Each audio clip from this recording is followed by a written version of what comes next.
1, 2, 3, 4, 5. 1, 2, 3, 4, 10. 1, 2, 3, 4, 15. 1, 2, 3, 4, 20. 1, 2, 3, 4, 25. 1, 2, 3, 4, 30. Safety देखनी है उसकी। देन क्या करोगे, एम्बुलेंस को कॉल करना है। उसके बाद एम्बुलेंस को कॉल करने के बाद खुद का परिचय बोलो कि मेरा नाम ये है, मुझे ये CPR और फर्स्ट एड की ट्रेनिंग मिली है, मुझे फर्स्ट एड आता है, क्या मैं इनकी मदद करूं। परमिशन मिल जाने के बाद क्या करना है, चेक करना है कि वो कॉन्शियस है कि नहीं। उसके लिए आप शोल्डर टैप करो और जोर से बुलाओ, हेलो भैया आर यू ओके, क्या हुआ, हेलो भैया are you okay, hello hello. नहीं, अगर वो कोई रिस्पॉन्स नहीं दे रहा है तो सबसे पहले उसका एयरवे ओपन करो। 2 उंगली उसके चीक के नीचे और एक हाथ की हथेली ऐसे नीचे से धक्का मारो और पीछे से सपोर्ट ले जाओ। जहां तक हो सके तहां तक खुद का एयरवे ओपन करो। अपने नोज को आपके जो कान है उसके नोज के साइड पे ले जाओ, आंखें चेस्ट के साइड, और आपको क्या करना है, चेक करना है कि ब्रीथ ले रहा है कि नहीं। उसके लिए कितना टाइम लोगे, 10 सेकंड्स। 1, 2, 3, 4, 5, 6, 7, 8, 9 and 10। 10 सेकंड्स तक चेक करोगे तो क्या पता चलेगा कि उसकी सांसें चल रही है या फिर बंद है। अगर कोई इंसान 10 सेकंड से 2 या 2 से ज्यादा बार सांस लेता है तो उसका मतलब कि वो नॉर्मल है, उसकी सांसें चल रही है, तो उनको सिर्फ हमें एक साइड पे लेटाना है। बट अगर कोई इंसान की सांसें 0 या 1, मतलब कि सांसें हमें सुनाई नहीं दी, महसूस नहीं हुआ, या फिर एक बार हमें 10 सेकंड्स पे महसूस हुआ, तो मतलब हमें क्या करना है, to start the CPR। CPR मतलब कि एक ऐसी टेक्निक की जिसकी मदद से हम हार्ट और लंग स्टार्ट करते हैं। उसके लिए सबसे पहले आप अपनी पोजीशन ले लो, उसका मुंह चेक कर लो कि मुंह में कुछ है कि नहीं। देन आपको क्या करना है, आपके पास कोई कपड़ा या फिर कुछ भी है उसकी मदद से उसके मुंह के ऊपर रख दो एंड स्टार्ट द CPR। आप अपने हाथ की पोजीशन ले लो, कहाँ पे देना है, 2 निप्पल के बीच में, सेंटर में। ये हमारा कौन सा लोकेशन हो जाएगा, CPR की लोकेशन हो जाएगी। वहां पे हैंड से आपको हैंड स्ट्रेट होने चाहिए और फिर CPR स्टार्ट करो। कितनी बार दोगे, 30 एंड 2 टाइम ब्रीथ। ये हमारी साइकिल होगी, 1, 2,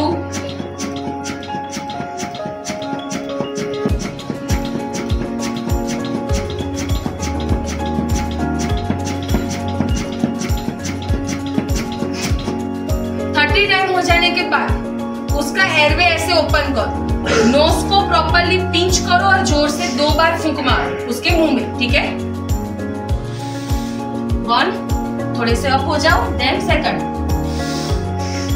ओके, ये साइकिल आपकी एक फिनिश हो गई। यही साइकिल आपको कंटिन्यूएशन करनी है, ठीक है। कितनी साइकिल करोगे, 5 साइकिल करोगे, मतलब कि 30 रेज़ 2, ये आपकी 5 बार करनी है। 5 बार करने के बाद चेक करो कि ब्रीथ वापस आए है कि नहीं। अगर नहीं आए हैं तो फिर से 5 साइकिल स्टार्ट कर दो। ओके, 5 साइकिल के बीच में कितनी गैप रहेगी ब्रीथ के लिए, ओनली 10 सेकंड्स। ओके, बहुत ज्यादा टाइम वेस्ट नहीं करना। चलो, रुमाल क्यों रखा था ये बताओ।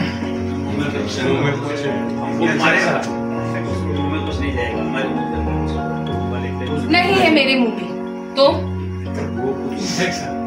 इन्फेक्शन।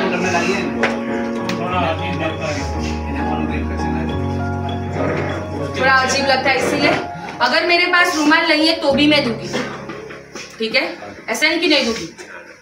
अब रुमाल क्यों रखा है, तो वॉमिटिंग या फिर सलाइवा बाहर निकल सकती है, तो मेरे डायरेक्ट कांटेक्ट में ना आए, इसीलिए मैंने रुमाल रख दिया। एंड सेकंड वन आप बोल सकते हैं इन्फेक्शन, ठीक है। ओके, एयरवे क्यों ओपन कर रहा है, ताकि उसका एयरवे ओपन हो जाए, नली वाली सांस नली खुल जाए। नोज पिंच कर रहा है ताकि नोज में से बाहर हवा ना आए, एंड मुंह में 2 बार जोर से फूंक मारनी। ओके, यहाँ तक क्लियर। अभी मेरे कंप्रेशन कैसे थे, किसी ने ऑब्जर्व किया? हाँ, जो हमने compression down then up, down then up, ठीक है, वो अपनी स्थिति में आए, फिर आपको कंप्रेशन दूसरा देना है। And 4th one, depth of the chest. जैसे तो ये थे, अगर इनकी जगह ये होते तो, और मैंने इतना प्रेशर दिया होता तो फ्रैक्चर है, अंजल पंजर ढीला हो सकता है। अगर इनकी जगह पे कोई हाथी है, मतलब कि 200 kg का या फिर ऐसा इंसान है, और ऐसा करूँ कि कोई मतलब रहेगा? नहीं, ठीक है, तो सबसे पहले डेप्थ किसे बोलते हैं? तो जो सामने वाला इंसान है उसकी चेस्ट का गिरावा चेक करो, इतना है इसका, कोई भी सामने इंसान है, वो जो इसकी जितनी चेस्ट का गिरावा है उसका 1/3 ऑफ द चेस्ट, मतलब कि सामने कोई भी इंसान है उसका गिरावा चेक कर लो चेस्ट का, और उसका 1/3 पार्ट, मतलब कि 1/3 तक का जो पार्ट है उसे मुझे क्या करना है, वहां तक मेंटेन रखना है। क्यों? क्योंकि हार्ट हमारा कहाँ है? बीच में है, कि उसके ऊपर सब कुछ है और फिर हमारी स्किन आती है। ओके, यहाँ तक clear?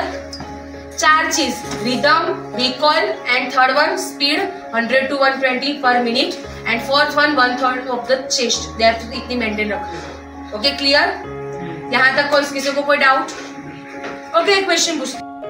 Our heart is an amazing organ. It works hard for us every second of every day, delivering blood and oxygen to every cell in our body. But when sudden cardiac arrest strikes, our heart suddenly and unexpectedly stops beating effectively and blood flow stops. Without any intervention, the brain, vital organs, and our heart will begin to die. Beginning CPR is the person's only chance of survival. Brain damage will start to set in within 4 minutes, and after 10 minutes, brain damage becomes irreversible. The power to save a life is truly in your hands. Performing CPR accomplishes 2 critical things. 1. Compressions move oxygenated blood to the brain to keep the brain alive. And 2. Compressions keep blood and oxygen moving to the heart muscle itself, so that it has the best chance of resuming a normal electrical rhythm after a shock is delivered. As you begin compressions, you are creating an artificial pump and doing the work of the heart manually. With each good, effective compression, you are building up pressure in the system, which will move blood around the heart and up to the brain. It does take time to get the blood moving with CPR, so it is very important to push hard and push fast to build the pressure up, which keeps blood going to the brain. Pushing down at least 2 inches allows for the heart to be squeezed and blood to move out. Pushing at a rate of 100 to 120 compressions per minute is necessary to keep blood pumping. Let's see what happens when we take our hands off the chest. Blood stops moving to the brain. It is for this reason that if you are taking your hands off the chest to deliver breaths or switching roles, it is critical to minimize time off the chest. Watch what happens when we don't push deep enough. Blood does not reach the brain. The same is true if we do not push fast enough. Watch what happens when we push too fast. The heart does not have time to refill with blood, therefore not enough blood gets pumped out. Watch what happens when we don't allow the body to decompress and allow the chest to fully recoil. The heart does not have a chance to refill with blood, therefore no blood gets pumped out. So remember, the key purpose of delivering compressions is to keep oxygenated blood moving within the heart and up to the brain to keep the brain alive. We need to push hard and push fast in the center of the chest. If ribs break, that's okay. What's not okay is allowing the brain to die from a lack of oxygen. So remember, you are their only hope. Do the best you can, and don't give up until medical help arrives or an AED is present.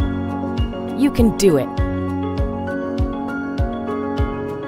Normally वो work करना अचानक से बंद कर दिया, तुरंत उसके lungs बंद हो जाएंगे, वो इंसान तुरंत गिर जाएगा, बेहोश हो जाएगा और उसकी सांसें 0 या बंद, मतलब कि बंद। ठीक है, तो हम क्या करेंगे, सीपीआर देंगे ताकि क्या होगा, रिवाइव होगा, वो हार्ट रिवाइव होगा, और हम फूंक मारेंगे मतलब कि सांस देंगे, उससे क्या होगा, उसके लंग्स रिवाइव होंगे, फेफड़ा रिवाइव होगा। ठीक है, क्योंकि हवा क्यों बढ़ रहा है, ताकि लंग्स में पहुंचे। ओके, यहाँ तक clear? Clear? Okay, brain dead सुना है?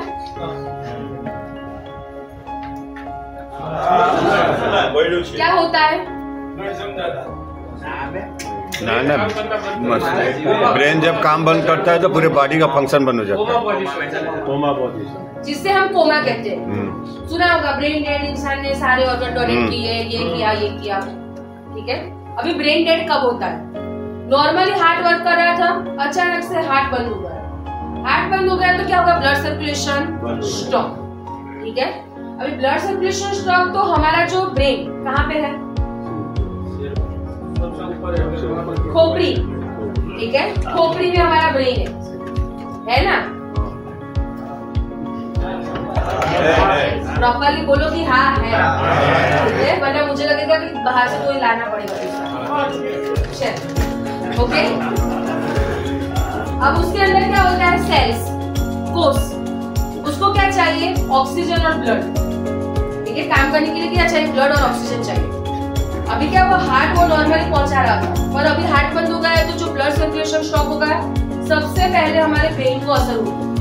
ब्रेन को ऐसा बोलते हैं कि 7 से 8 मिनट के बाद अगर हमारा हार्ट बंद हो गया, उसके बाद हमारे ब्रेन के जो सेल्स रहते हैं वो धीरे धीरे मरने लगते हैं, मतलब कि डैमेज होने लगते हैं। ठीक है, हाँ, 7 से 8 मिनट। ठीक है, धीरे धीरे डैमेज करता है, ऐसे नहीं कि तुरंत बंद हो जाएगा, पर धीरे धीरे डैमेज करता है। अभी क्या हुआ, तो वो डैमेज हो गया, ज्यादातर बार अगर डैमेज हो गया तो इंसान को कोमा बोलते हैं, ब्रेन डेड हो गया वो इंसान। कब वापस आएगा कुछ नहीं पता, उसे हमें डेथ का ही स्टेज बोलते हैं। ठीक है, बोलते हैं ना कि ब्रेन डेड वाले ने सभी चीज ऑर्गन डोनेट किया, तो जो सारे ऑर्गन है वो चल रहा है, सिर्फ ब्रेन ही बंद है। ठीक है, कोई बोले ना ब्रेन है कि नहीं, तो बोल देना कि हाँ है, ब्रेन है तभी हम यहाँ पे खड़े हो या फिर बैठे हो, तभी हम ऐसे या फिर ऐसे कुछ भी बात कर रहे हो। ठीक है, ब्रेन क्या काम करता है, लीडर है, वही सब कुछ काम करेगा, बॉस जैसे हम बोलते हैं। अगर बॉस को कुछ दिक्कत हुई, मतलब अगर ब्रेन में कुछ डैमेज हुआ, तो हमारी बॉडी के फंक्शंस में डैमेज होगा। अगर हार्ट बंद हो गया तो उसे सीपीआर से रिवाइव कर सकते हैं, लंग्स बंद हो गए तो वेंटिलेटर पे रख सकते हैं, किडनी बंद हो गई तो डायलिसिस कर सकते हैं। ठीक है, खून नहीं है तो खून बाहर से ले सकते हैं। और अगर